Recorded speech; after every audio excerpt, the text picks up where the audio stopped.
Hey guys, it's Chelsea. I have a really quick video for you guys on something that just happened on one of my showings. And so basically I met the client in the driveway of the home that we were seeing. There were a ton of cars, literally barely found parking in front of the house. Agents coming out the minute we went in, and then we came out, another agent went in. So lots of traffic on the home, which is a pretty sure sign that there's probably going to be multiple offers on the home. You can't guarantee, but in a market like this with that many people back to back booked for showings, you're probably going to get a couple offers. And so my client, when we were inside after we saw the house, she stopped and she looked at me and she asked, do you think I should skip an inspection to have a stronger offer on this home?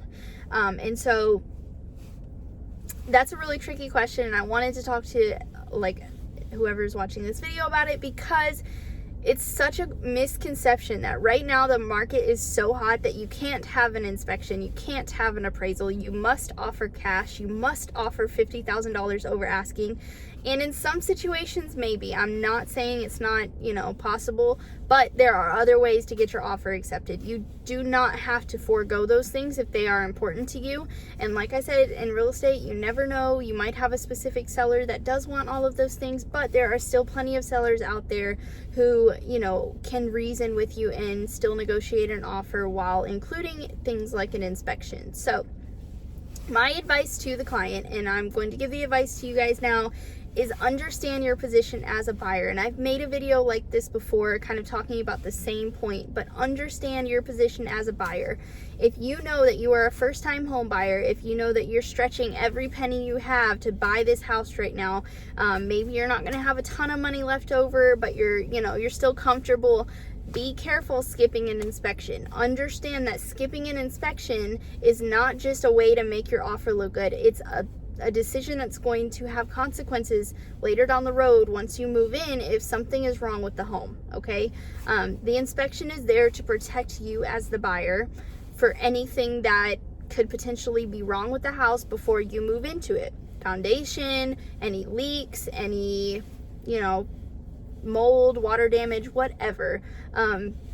Those are things that are very easy to cover up. You can cover them up with paint, you can cover them up with a picture frame, whatever. So staging the house for a showing may make the house look beautiful. They may have painted over the cracks. The paint lasts usually a month or two before the cracks reappear.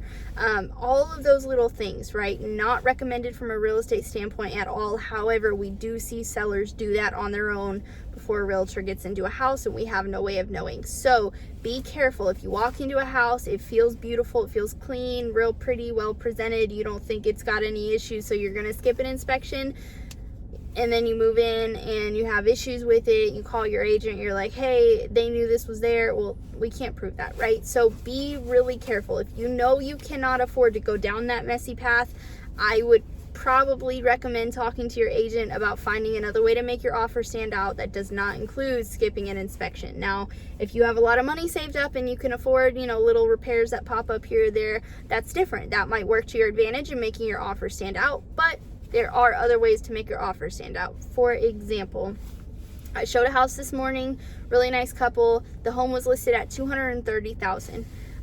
And I did my due diligence as an agent. I kind of poked around, tried to understand the sellers as much as possible, reached out to the agent. It turns out that these sellers really, really need a lease back. So they need to stay in the property after closing, and they said for at least 30 days, which means, using the term at least, they would probably appreciate having more than 30 days in that home after closing. That is huge. That means that they do not care if you offer them $500,000 over asking price if they can't stay in the home. Well, probably, right? But you get the point.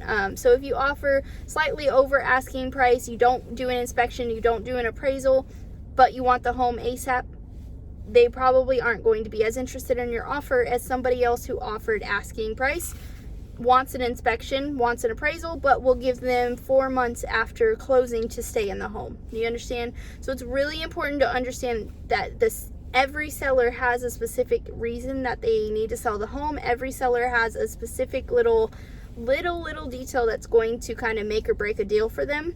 And your agent should be doing their best to find that out so that you don't go in kind of withholding inspections for no reason. So just keep that in mind. Any questions you guys have, I'm always here to help. If you guys have any video requests, definitely let me know. I'm running out of content, but I will probably post another one next week. Until then, bye.